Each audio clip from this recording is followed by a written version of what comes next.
Bet it all on me. Bet it, bet it, bet it, shit. Bet it, bet it, bet it, bet it all on me. Bet it, bet it, bet it, shit. Bet it, bet it, bet it, bet it all on me.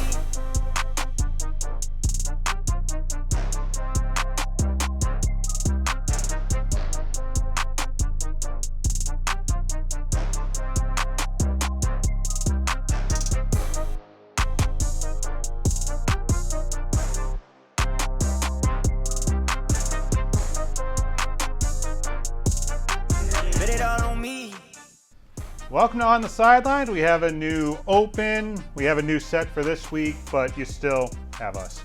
John Luck, Zach Sylvia. We were going to go ahead and try and break out the sports psychiatrist bit, but I didn't want you falling asleep over there. So, speaking of falling asleep, though, I think that's a great segue to go into leading off.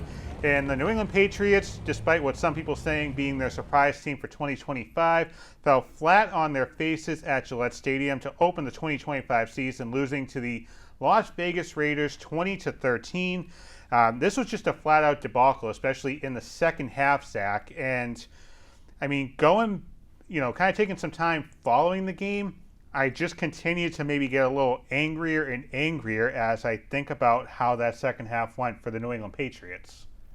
I agree. You look at what they were doing in this first half and their second compared to their second half. First half, they looked great on defense. Offense is rolling, a quick pass to Demario Douglas for a touchdown. You go into halftime, you're up 10-7, but then you completely fall flat on your face. You come out in the first drive, you throw a pick, and then all of a sudden everything just starts going downhill. So I think this maybe brings up a bigger issue for the New England Patriots. Maybe we believed in the hype a little too much. I had them 9 or 10 wins. You were kind of around the same area, if I remember right. But let's look back at the Patriots' drives for the game against the Raiders. In the first half, their first drive, a minute 43, 3 plays. Second drive, 5:20, 12 plays. Third drive, 5 minutes, 11 plays. That was the one that ended with a missed field goal. Now, the Patriots would come back and hit a field goal, capping a 5-minute, 45-second drive and a 9-play drive. Go to the second half. 2:46, these are all drive times. 2:46, 59 seconds, 158, 219, 158, and 129. All awful time of possessions, and we were talking about Mike Vrabel needing to be that adult in the room. Well, right now, he kind of looks like the adult in the room, but it's just kind of in a daycare where there's no rules, nothing going on. Everyone can kind of do what they want. I'd be hard pressed to find maybe 2 or 3 bright spots in that game. Harold Landry is about it. That's all I can think of as being a bright spot in that game. Besides that, this was just a disaster of a season opener. I will say, yes, Harold Landry was one of the better players. But that front four with Tonga, Williams, those guys played phenomenal. Williams played about 49 snaps with around like 22-something pressures, which was a team high. So they did play well defensively.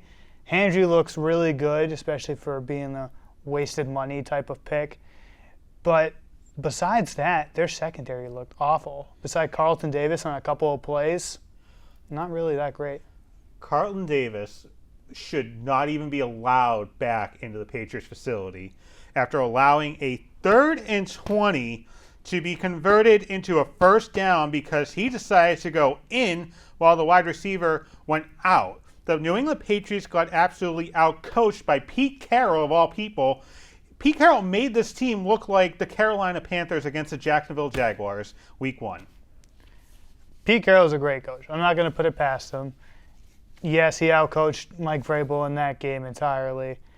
But from what I really saw is without Gonzalez, your secondary's hurting big time. You're not looking at that same. Jacoby Myers had about 87 yards receiving. Brock Bowers, 5 receptions, 103 yards. So, yeah, your secondary was hurting a lot, especially without your number one corner. I will say if there's one positive to come out of this game, it's the pass distribution for Drake Maye. Booty had 6 receptions on 8 targets, as did Stephon Diggs. Travion Henderson had 6 receptions. Hunter Henry had 4 receptions. So that's the one thing I do like from the Patriots in week 1, is the fact that Drake Maye didn't just continue to stuff the ball into Hunter Henry or a Kendrick Bourne when he was here. He got the ball around, and I think that could help them as you get into week 4, week 5. But Vrabel postgame, just reading the quotes, I got a little concerned. I'll tell you why after. This was Vrabel postgame. We have to understand how sometimes these games are going to go. We just didn't do enough in the second half. We had too many missed opportunities, too many penalties, the turnover, and things that just didn't take advantage of bad football, and then we're able to have bad football ourselves. Now, Vrabel was asked about what the team can learn going into next week against the Dolphins. We'll see what kind of football team we have, what kind of leaders we had to be able to come back in here and get to work. I think that'll be the true test. We always talk about culture and everything else. We'll see where we're at as a team, and if we have guys that want to work and stick together, it'll be a big challenge to do that.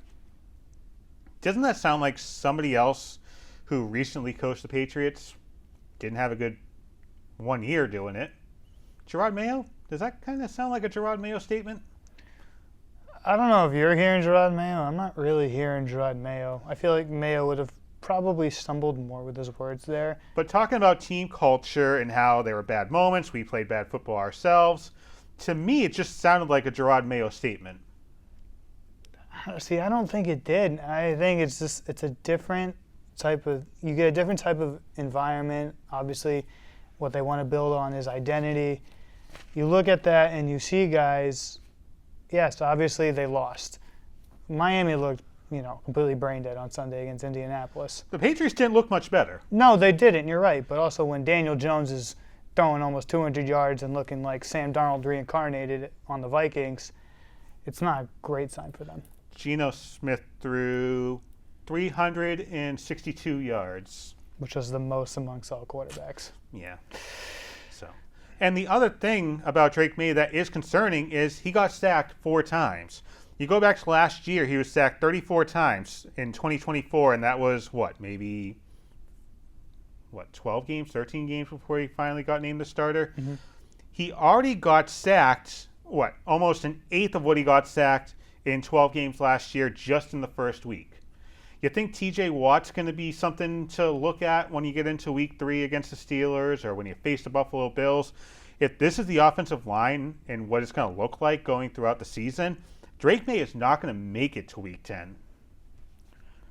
Obviously, these first couple of games, you have some pretty big tests. You have TJ Watt coming in. You have that Buffalo Bills defensive line. So this offensive line will be tested in these next couple of games. But you want to make sure that, obviously Drake Maye, 34 sacks, which is, I believe, a league top 5 last year. I could be wrong on that stat. Yeah, I think C.J. Stroud got destroyed last year with the Texans. But it is a great test. And obviously this is week 1. This is the week where everybody looks at something. We're going to all panic, be like, oh my gosh, the season's over with. We look terrible. It's one game. Every team has a bad game. And yes, obviously this team went 4-13.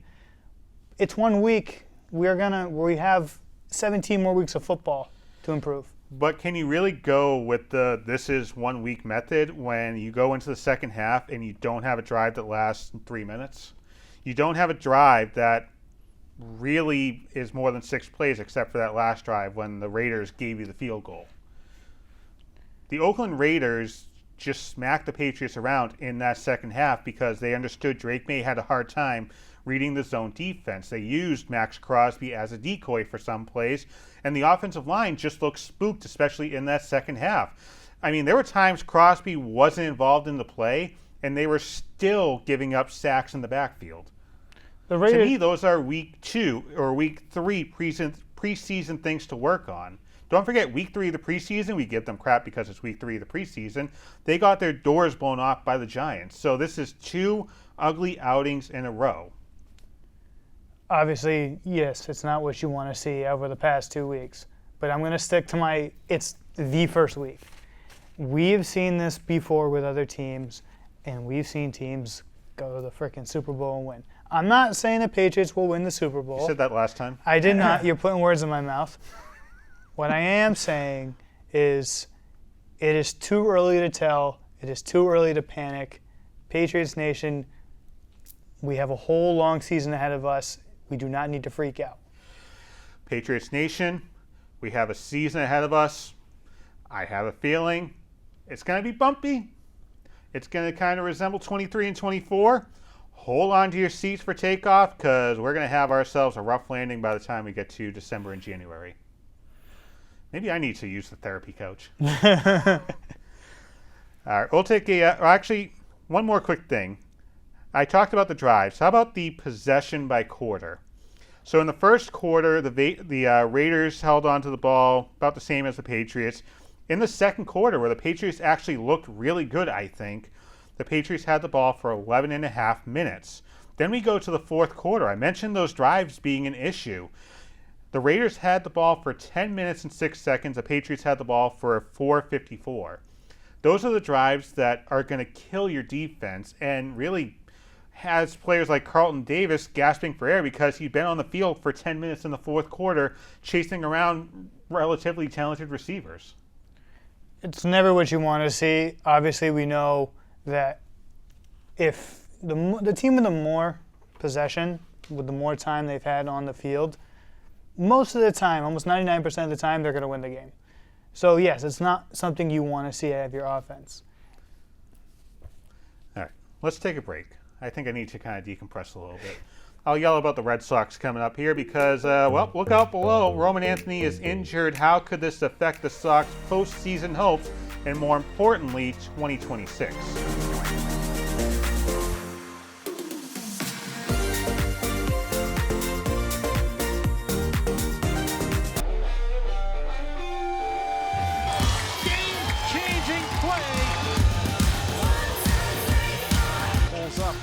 To win it. Got it!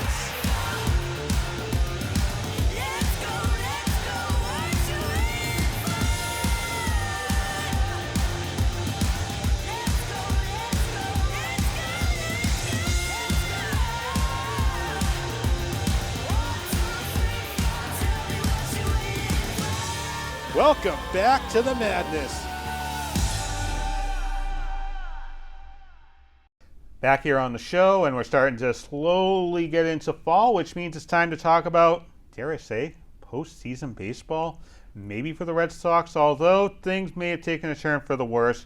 As we are recording this on September 8th, Roman Anthony is out for another 3 to 5 weeks from when we are recording this due to a left oblique strain that he suffered against the Cleveland Guardians. The Red Sox were 1-3 following that injury, and we're outscored 27-14. That does include the final game of the Arizona series. But it's important to point out the fact that Roman Anthony is going to be out for the remainder of the regular season. How much does this hurt the Boston Red Sox chances to get into the month of October? I definitely think it hurts your chances a little bit. I mean, Roman Anthony was one of your best guys, slugging, hitting around a 283, having like an 800 on-base percentage. So he's definitely up there with some of the top numbers. So that hitting that you see him getting, because I've seen a couple of games this year, seen a couple with Roman Anthony, he hits the ball pretty much every time he's up to bat. Without him, and we've seen it in that Diamondback series, they weren't getting any offense. Nothing. They looked like a completely different team without him. Well, I couldn't see anything thanks to a cable provider kind of nixing my cable stream of the Red Sox. Anyways, as negative as I was about the Patriots, I actually feel a little more positive about the Boston Red Sox. And here's why. You look at what they have left for the remaining schedule. They have 6 games against the Athletics. They don't have a city, apparently. But they also had 3 games against the Yankees. Those are important. But the most important thing about that is there's a day off before and a day off after that series. Then you go ahead and you have a 3-game set against the Rays, who are probably going to be out of the wild card picture by that point, followed by another off day, and then really the season comes down to 6 games against the Blue Jays and the Tigers. Why is that important? Because you can hide not having Roman Anthony in the lineup by having good starting pitching. It's been rough, I will admit that, but if you can get Garrett Crochet and Brian Bayo continuing to work on their outings, get them into the 5th or 6th or maybe even the 7th inning, you're giving this bullpen a chance to go out like clockwork and get the ball to Chapman in the 9th inning and steal you a couple of games. As much as it sounds like the sky is falling, the fact that Roman Anthony isn't in the starting lineup, this team is still in the wild card picture when we're recording this. They're battling with the Yankees right now for the top spot. But don't forget, the top spot in the wild card will host a wild card series. So if the Red Sox can do what they have to do against the Athletics for 6 games and the Rays for another 3, those series against the Blue Jays and the Tigers basically become irrelevant. The Red Sox have had to face adversity this season. You go back to May 2nd, Tristan Casas, that ugly tendon rupture in his leg. Alex Bregman, he missed 7 weeks due to a severe right quad strain. Then you have Rafael Devers getting traded to San Francisco. There were a bunch of things that this Red Sox lineup and team could have looked at and said, you know what, screw it. 2026, bring it on. Marcelo Meyer out for the season with a wrist injury. You know what, 25's a wash. We're going to 26. No, they continue to fight. Trevor Story has actually been very impressive for the last couple of months, as has Alex Bregman. Without those 2 players, I think you're talking about a seller type of team in the Boston Red Sox. But between those 2, Yoshida actually coming out and being impressive since he joined the team this season, and the starting pitching, I'm feeling pretty good about the Boston Red Sox right now, again, for YouTube purposes, as of September 8th at 5:30. I feel like the Red Sox are still a wild card team, even without Roman Anthony joining them for the month of September. And I totally agree with you. I believe the Red Sox will make at least, I think they will win 1 series in the playoffs. I'm not going to say they're going to make a deep run, but they're a team that could surprise a lot of people. And we said this earlier in a previous show. This team's fun to watch. This isn't the boring old Red Sox that jump between winning and losing a game every other game. This is a very good team with a very good rotation. The best closer in the league in Aroldis Chapman. Record-setting. Who hasn't allowed a hitter in, 17 innings? 50 batters, I think I saw. Ridiculous. If this team can stay hot going into the playoffs, they can make some noise. So we're talking about the wild card picture, but look at the division as we're recording this. The Red Sox are 3 games back. The Yankees are 2 games back of the Toronto Blue Jays. So there's truly a pennant chase going on in the American League East. Now let's kind of go into Never Never Land here. Let's say the Red Sox are a game or half a game back of the Blue Jays entering that 6-game stretch at the end of the season against the Blue Jays and Tigers.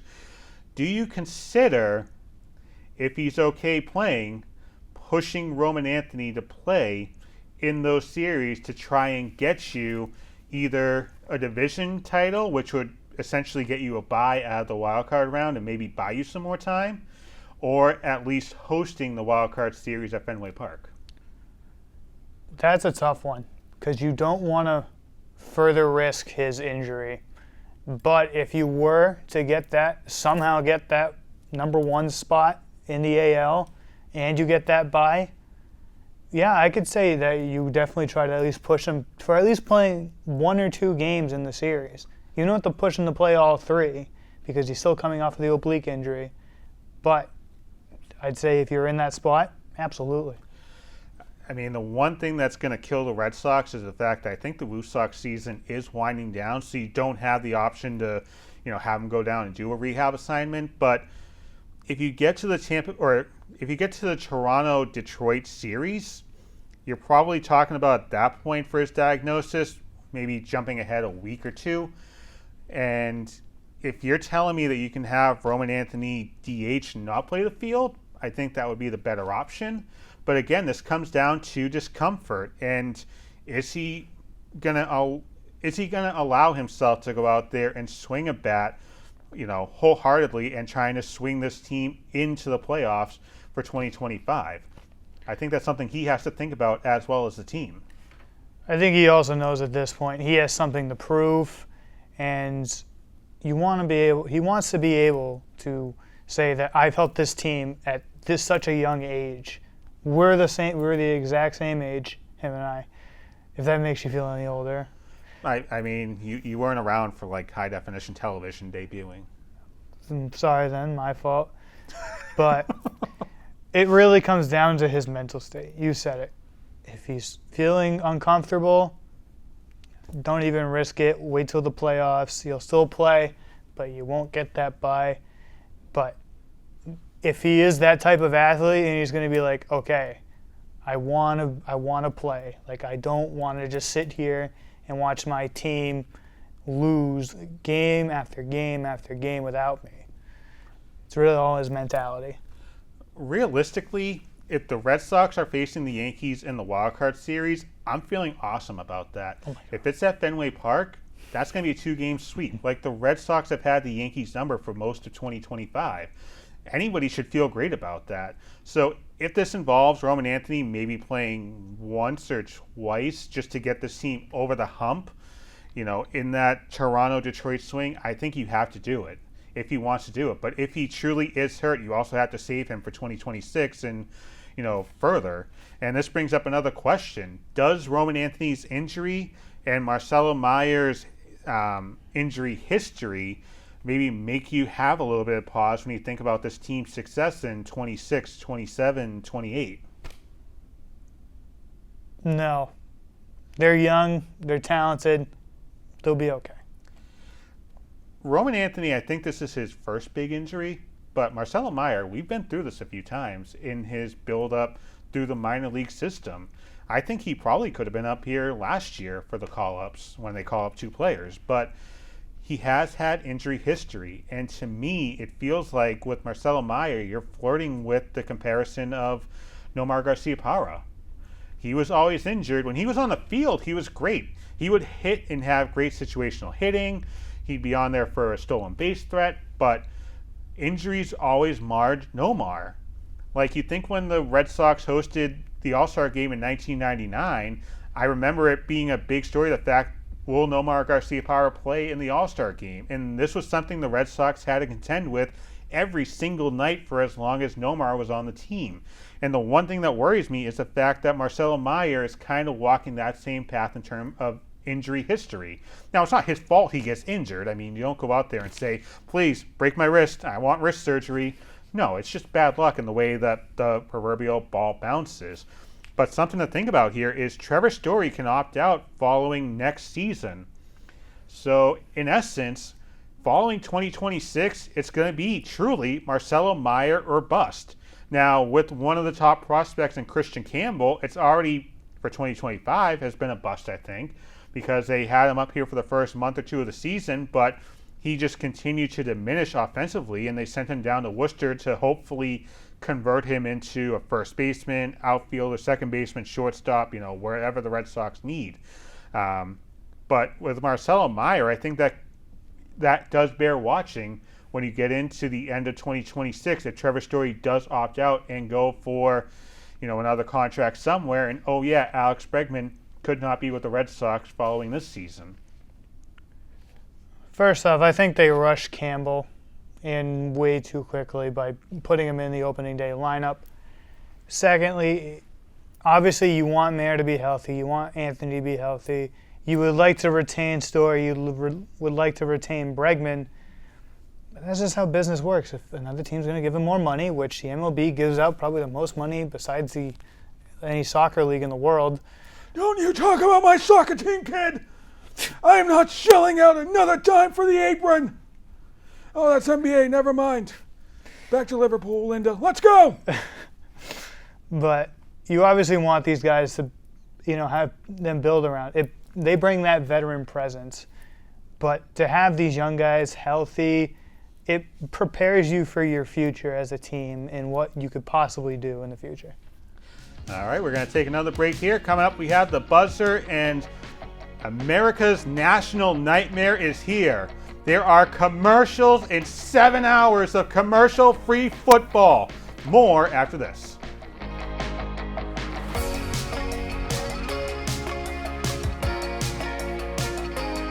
Heading into the city? Don't even think about driving. The T is by far the best value in the city. Park with ease at one of the many MBTA lots or garages with rates that beat anything in the city. You just have to tap your phone or contactless card and ride. No machines, no stress. It's modern, fast, it's easy. And the best part, you get dropped off steps away from where you want to go. Hop off at Park Street, explore the State House, Boston Common, and the Theater District. And don't miss a concert at the Orpheum. Ride smart, ride the T. So many reasons to get on board.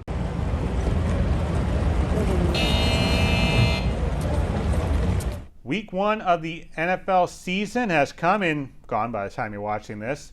And there was a lot of talk about NFL Red Zone because Scott Hansen kind of broke news on the Pat McAfee show saying that there would be commercials in the 2025 season of NFL Red Zone.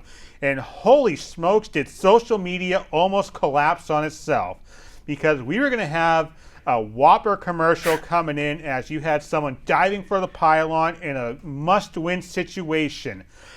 Turns out that didn't happen. Go figure. Social media blew something out of proportion.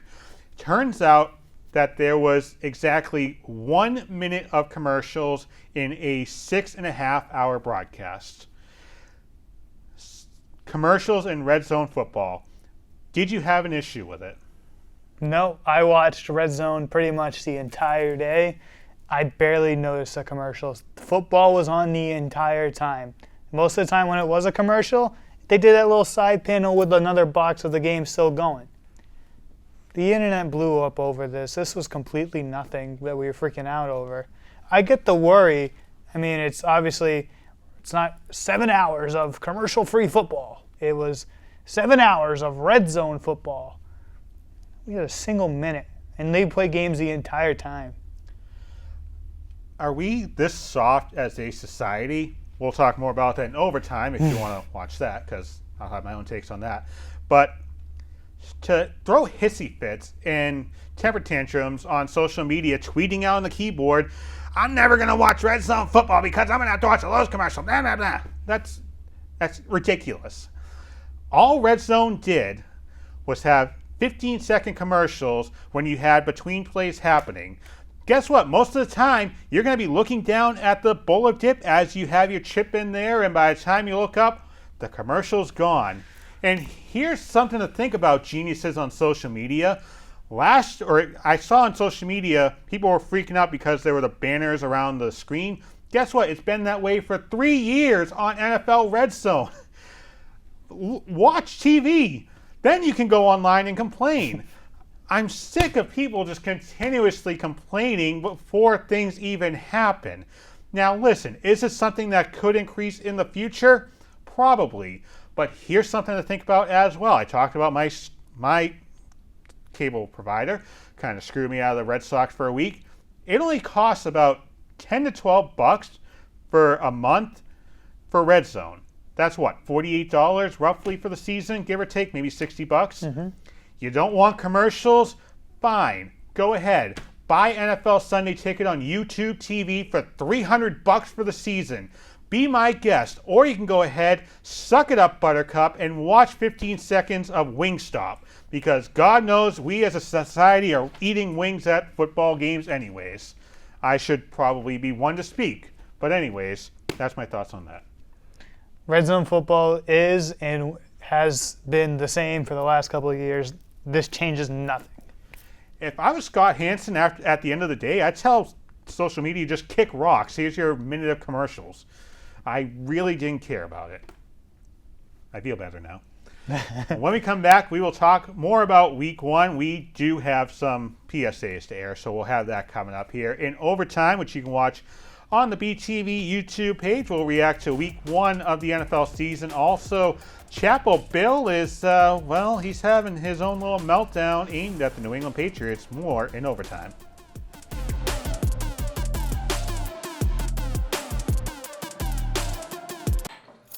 What do you think you're doing, Kevin? Was just gonna drive home. There are several warning signs present that you shouldn't be driving. Like hearing voices? Like your text-to-emoji ratio? Oh man, the selfies. Selfie, nailed it. We all have warning signs that let us know that we're probably not okay to drive. Mine is pretending to be your subconscious. Craig, Come on, man. Let's split a ride home.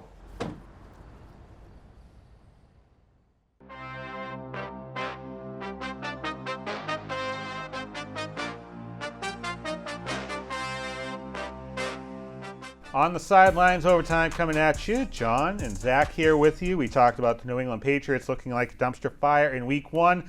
Let's talk about actual, real, talented football teams. The Philadelphia Eagles raised their banner for the 2025 season, and they took down the Dallas Cowboys 24-20. The game was delayed in the second half due to lightning, but Jalen Hurts went off for 19 of 23 passing, 152 yards, had 14 carries, 62 rushing yards, and 2 rushing TDs, and had 4 Eagles receivers that got at least 3 receptions. Dak Prescott did have 188 passing yards, didn't get sacked once though. Eagles, Cowboys, I think when we made our picks last week, I said this was going to be like a 35-point blowout. What's your take on that game? Well, my first take, as I said, that game was going to be 31-28, so I was relatively close. That's still under, over. Still under, but I was a lot closer than a 35-point blowout. We all make mistakes, Zach. You still have the Patriots as a surprise team. Anyways, go ahead. Secondly, Jalen Hurts, throw the ball more, please. Tell me about it. People who had A.J. Brown and Devontae Smith on their fantasy teams needed those points. You're not doing me any favors. But I definitely think the Eagles looked very impressive in the run game. Dak Prescott actually looked pretty good. And they were just getting shredded on defense. They had no defense at all. CeeDee Lamb didn't look like himself. He had 4 drops. Regardless, the Eagles definitely won this, but the biggest thing I noticed in this game, they couldn't stop the run. That front 7 is not the same as it was before. Well, how about the biggest jackass of the week? Jalen Carter. You get ejected before the first snap of the 25 season when you're one of the biggest players on defense.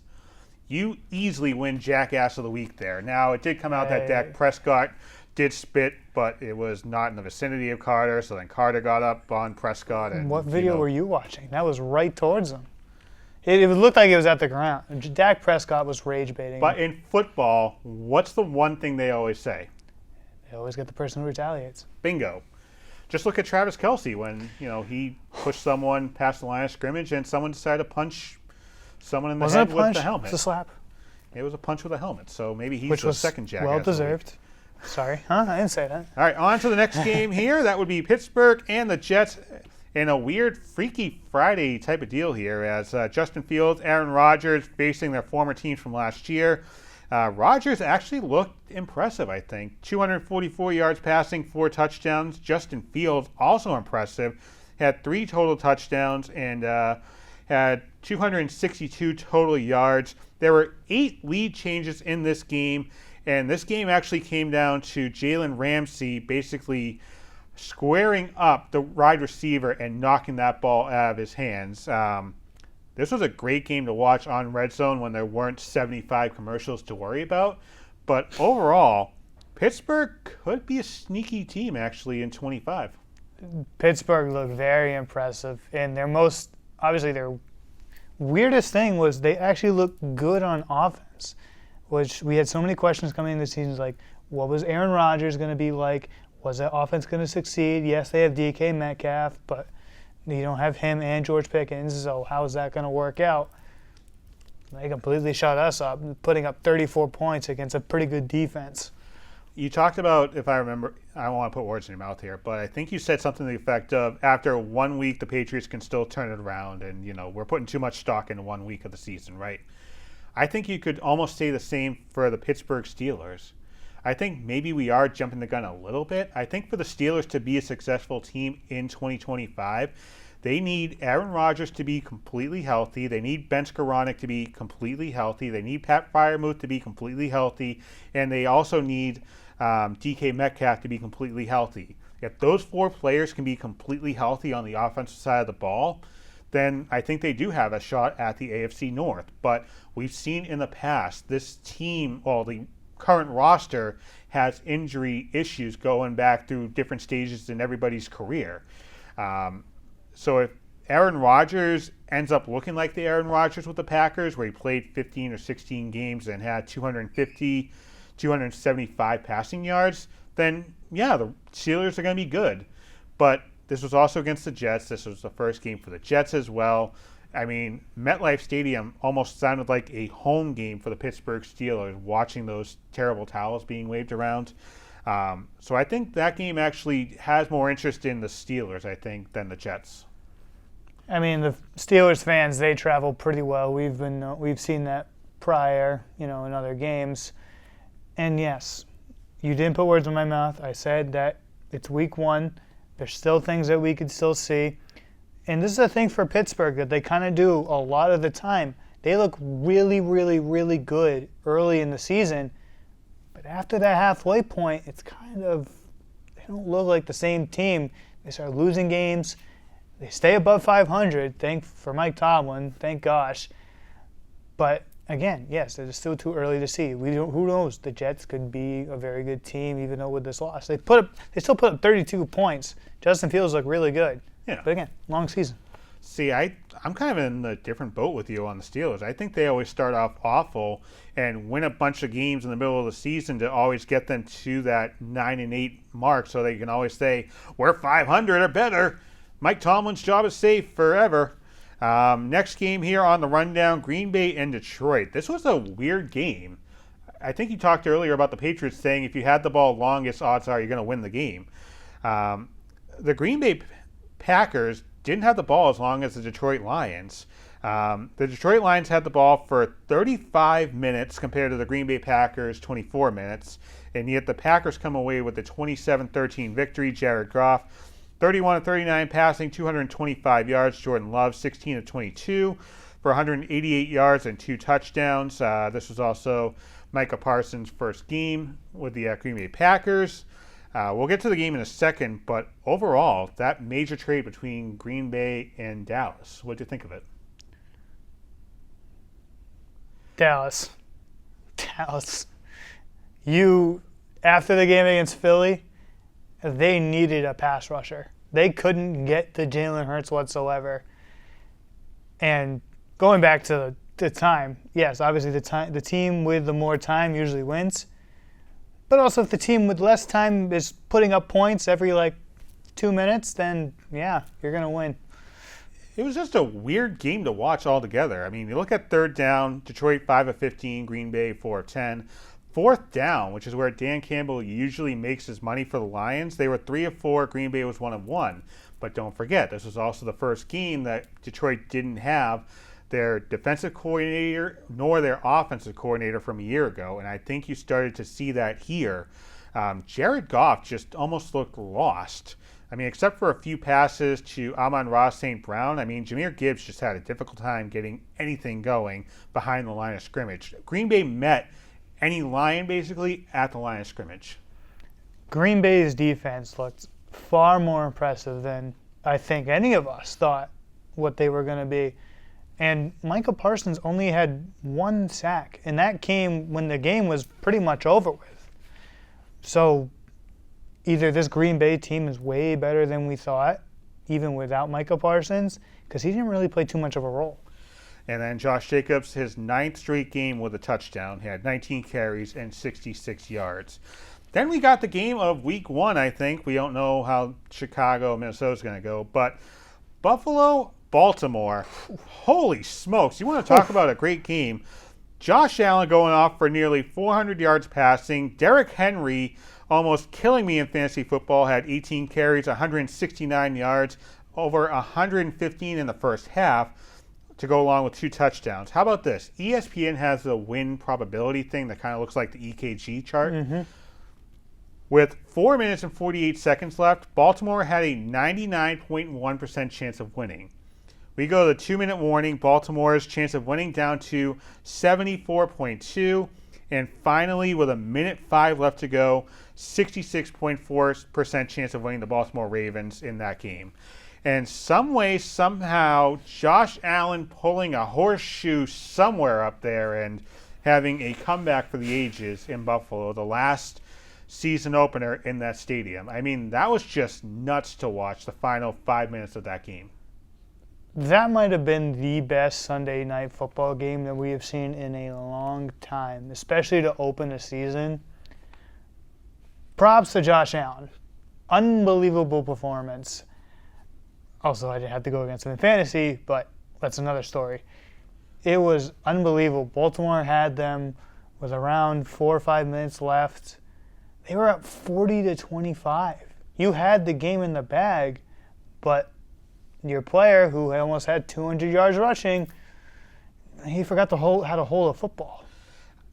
I mean, a running back like Derrick Henry, he basically was the Ravens' offense. So it sounds weird, I can't fault him for fumbling. No. I mean, you're going to have a fumble every once in a while. It just turned out to be that was a turning point for a comeback for the ages. But my question is, why didn't Baltimore go to Henry more in the second half? As I mentioned, he had nearly 120 yards rushing in the first half. With that logic, you're talking about another 49 yards in the second half. I mean, sure, Baltimore's defense stepped up, but you could have given the ball to Derrick Henry a few more times, I think. Maybe even some screen passes to the outside. I think there were more opportunities there for the Ravens to get the ball to Derrick Henry and have him do his thing. I totally agree. Obviously, Derrick Henry, we saw in the first half, it looked like pretty much every time he touched the football, he was going to break away and score a touchdown. It confuses me sometimes why teams just stop going to them. I don't know if it's a part of their game plan, kind of planning away from them. It's like, okay, we're going to kind of go after this guy way more now, so we try to focus on other aspects of the game. I don't know what that game plan was. It obviously seemed to work for a little while, up until the last couple of minutes in the fourth quarter. I mean, did you see some of those runs in the first quarter by Derrick Unbelievable. Henry? He legit shook a guy off of him and just continued to book it into the end zone. That's ridiculous, and they didn't continue to go with him in the second half. Let's go from week one of the NFL to basically the story of a lifetime. That is this ongoing saga between Bill Belichick and the New England Patriots. Of course, we all know he is at UNC right now. But there were some stories that came out of there that I think would interest a lot of Patriots fans. After the game against Charlotte, where the Tar Heels actually won, Bill Belichick said this on the reports that the Patriots were blocked from UNC and scouting reports and all that. Quote, "It's clear I'm not welcome there at their facility, so they're not welcome at ours." Now, this comes right around the same time that Robert Kraft said that there should be a day where Bill Belichick, when he's done coaching, should come back to Foxborough and they'll erect a statue for Bill Belichick. They'll stand next to Tom Brady. Have we officially hit a new low in the Belichick-Patriots fallout? Honestly, to me, this sounds just childish. It's like, well, you're not going to do this, so I'm not going to do this. I don't know if you heard in Mike Vrabel's interview. He was also asked about this whole Belichick situation. He never, had any news that Belichick was never welcome there. So I actually had the quote here I think you're talking about. From WEEI's Greg Hill Morning Show. He does a weekly appearance there in the 6 o'clock hour. Quote, "Bill came back for, to the best of my knowledge, Tom's ceremony. That was a Hall of Fame induction. So I guess he's welcomed back based on the fact he was there. I'll just go by that since his departure as a head coach here. He's been back. I'll leave it at that." So obviously Vrabel doesn't want any part of this. After watching what UNC did against TCU, I'm not sure anybody wants any part of UNC. But Bill Belichick is just kind of slowly spiraling out of control here. I mean, there were reports about what the last couple of years were like with the New England Patriots, where he didn't acknowledge Gerard Mayo really. He had fallout with Mac Jones, and this just continues here at UNC. There were reports that the too deep chart that broadcasters get and scouts get before the game, there are no names on that. So he's continuing to do this whole secret eye thing, I know better than you, I'm going to be all secretive and all that. Unfortunately, this is just continuing to make him look like a jackass, because don't forget, Bill, other players are watching this in the transfer portal. And at some point, some of your 70 new players are going to graduate or go to a new school, or maybe even by some grace of God get drafted after the coaching job that you've done at UNC the first couple weeks. you're going to have to get new players to replace them. Watching this, what player in their right mind would want to go to UNC? What, to have Michael Jordan and Roy Williams watch as Bill Belichick gets smoked by 45 under the lights on the opening week of the game or the season against TCU? My thing is with this whole situation is this even allowed, or is Belichick even allowed to ban like these Patriot scouts? I don't think he can. I don't think he has. I mean, I'm guessing you could go ahead and try and spin it like player safety or something. There has to be something in the NCAA that gives him some sort of protection. I mean, it's stupid if there is, but there probably is. If that's the case, then this obviously hinders what a lot of players, thinking, oh, I'm going to go play for one of the greatest coaches ever in the NFL. And then they hear this, he's like, okay, well, I don't know what this really says more about Belichick than it does the Patriots. So I was doing some research for the show. Scary, I do kind of research for the show. And there was a story that came up on ESPN September 8th. There were 4 trademark applications by Bill Belichick and Jordan Hudson that were refused. Why? Because the Patriots hold the rights. You want to know these notable trademarks that they applied for? Do your job, Bill's version. Ignore the noise, Bill's version. The Bellustrator, Bill's version. No days off, Bill's version. You're telling me they tried to patent 4 common phrases in football? So the Patriots already had these trademarks. Bill Belichick and Jordan Hudson, go Bears, they wanted to go ahead and try and take advantage of this and help their new clothing line or their new brand. Oddly enough, what's the name of it? Was it Gold Digger? Ah, that's right. That's what it is.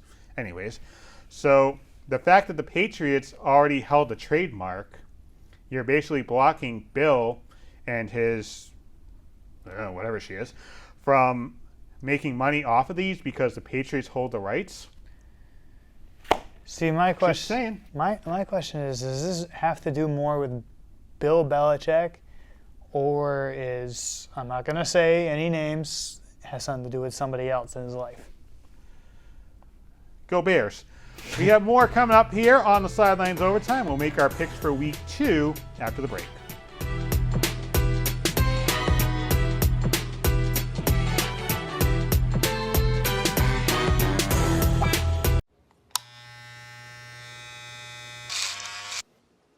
You've messed up your son's haircut. Mom? Do you A, try to fix it? Like it never happened. B, work with what you got? Or C, show solidarity? Thank you, baby. As a parent, there are no perfect answers. But you don't have to be perfect to be a perfect parent. Thousands of teens in foster care will love you just the same. Maybe you can make retirement happen. After all, you made her college years happen. Opening that education savings account when she was little. Spearheading a campus tour. And another, and another, and another, and another. Bam! Deciphering financial aid. She was like, what? And now she's like, you aced planning for college. Now get the tips you need to get on track at aceyourretirement.org. Back here on the show, we round things out by looking at week 2 of the NFL season. And, the game of the week, maybe the game of the year if we have everything work out the way it should. Philadelphia and Kansas City in KC's home opener at Arrowhead Stadium. It's a pick'em. Who you got? I got the Philadelphia Eagles, and I think it's simply the case of the Chiefs' defense got shredded by the Chargers, by a 40-year-old Keenan Allen, a guy who is known to not have the greatest hands in the world in Quentin Johnson. Lamb McConkey is going to do Lamb McConkey things, but their defense looked awful. Patrick Mahomes looked good. The special teams thing they pulled off right before half was one of the most incredible plays I had seen from special teams. I think Philly's running game is going to be too much. They don't have anything for Saquon, and their receivers are just not as good, especially with Xavier Worthy's injury, especially since Travis Kelce took him out. Plus, you're without Rashee Rice as well, who's out for a lot of the first part of the season. I go back and forth on this game. this is probably the toughest game I'm going to have to pick this season. I'm going to go with the Chiefs because they're 0-1 right now. I mean, have you known a Kansas City team with Patrick Mahomes, Andy Reid, Travis Kelce, the holy trifecta? Have you known them to go 0-2 at the start of a season? I mean, this is a true season-saving game. Not to mention, they're trying to make amends for getting their ass kicked in the Super Bowl, 6 months ago? Mm-hmm. And Philadelphia did have some trouble, I think, with the Dallas Cowboys during the opening night game. So it's tough because I'm not the biggest Kansas City fan, but I may have to take the KC Chiefs in this one. Next up, Tampa Bay and Houston. Tampa Bay coming back and having a heart-stopping victory in the NFC South following a game against the Atlanta Falcons. The Houston Texans faced the LA Rams. Houston comes into this game as a 2.5-point favorite for football purposes. I'm going to take Tampa Bay in this one, simply because of one name who might not be playing. Derek Stingley Jr. He got hurt in the last game against LA. I think Tampa's receivers, the Mike Evans. He did come back, though. He did come back, but who knows how serious an injury actually could be. And NFL, how did you let the Tampa Bay Buccaneers get Emeka Egbuka? He looked phenomenal in his start and had the game-winning touchdown for him. So, Tampa Bay. I'm going to go with Tampa Bay as well. Houston, from what I understand, came into the season with a focal point of making sure C.J. Stroud doesn't get sacked. I think he might have an imprint of SoFi Stadium's turf in his arm with the amount of times he got hit in that Week 1 matchup against the Rams. And Tampa Bay, I think, just has one or two more offensive weapons than the Houston Texans, so I'll take Tampa Bay in that one. We have Chicago and Detroit. Now, again, we are recording this before Monday Night Football in Week 1, so we don't know how the Bears are going to look.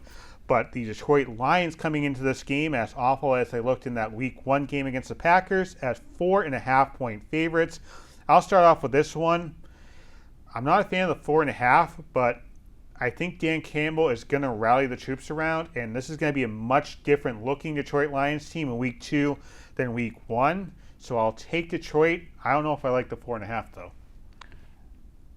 I'm also going to take Detroit in this one, just because, obviously, this is their home opener, and Detroit has one of the best atmospheres in football at this point.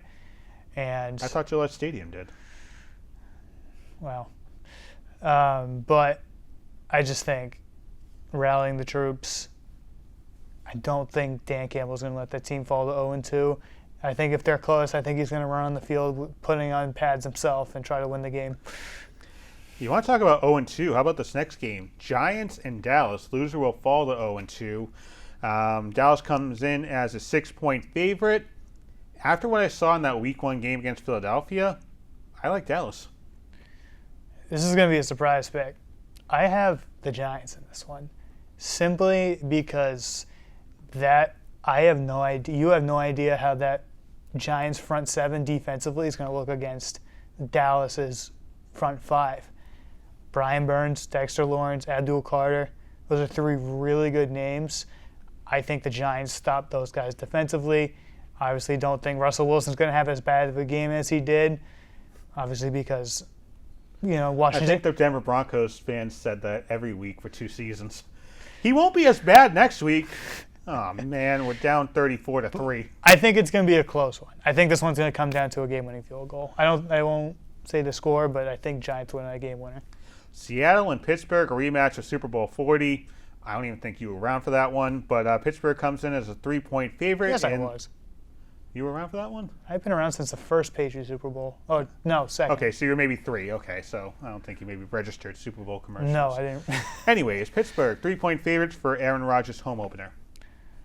I'm going to take Seattle in this one, simply because, again, their defense looked very good against San Francisco. They were able to hold McCaffrey well within his, realm of what kind of stats he's going to usually put up. Their team just looked very good. Sam Darnold was able to move the ball, and I don't know if Pittsburgh's going to be able to play the same as they did against the Jets. I'll take Seattle. That was a heartbreaking way to end that game against the San Francisco 49ers, so I'll take Seattle in that one down at it's not Heinz Stadium anymore. Accenture Field? I don't know. Accenture Field or something like that. Yeah, what's in the name? All right, so we have the Ice Cream Bowl. We have a Sugar Bowl. We have the Bud Bowl. We have the Suck Bowl coming in here. New England and Miami. Miami coming in here as a 1.5-point favorite. I'll take the Patriots to have more points at the end of this one. This is a tough one because New England's had trouble in Miami for years. I don't think the Patriots have ever beaten Tua Tagovailoa. I think they haven't beaten when he's playing. They've lost to Miami every game. I'm trying to think. You might be right. But the way Miami played against Daniel Jones, good Lord, how do you let the Indianapolis Colts put up 33 points against you? That defense looked atrocious. That's Daniel Montana to you after that performance. And their offense just did not look good. Tua just did not look the same. I mean, he threw an interception right to Latu or something. He looked awful. And I think the Patriots front seven, I think, makes a tough time for him. So I have the Patriots in this one. I think I made this joke last year, but in a game like this, is there actually a winner? No. No. Does anyone win? No. No, because at the end of the day, it matters who's going to come in second and third for the AFC East. But we do have another bonus game to look forward to here for week 2 of the NFL season. That is my team taking on your team in fantasy football. I play you next week. I am projected to beat you by 6 points. So who you got? Come, you can say it. Say the BTV Bills. I'm not going to say that because Jalen Hurts is going to have 400 passing yards in a losing effort to the Chiefs. We'll get Jackson Smith and Jigba to get like 4 touchdowns. Sorry, Baker Mayfield will play very well against, forget who are they playing? Houston. Yeah, he'll shred that defense. And who am I forgetting? Oh, yeah, Bijan Robinson. That's all I have to say. I mean, we could have our director Al's team being 0-2 at the end of week 2, but we'll see. That's another story for another time. I'm sure we'll go to black at any second. I want to thank you for watching this episode of On the Sidelines. For Zach, I'm John. We might be back. We might continue to talk trash about fantasy football. Who knows? We'll see you next week. Maybe.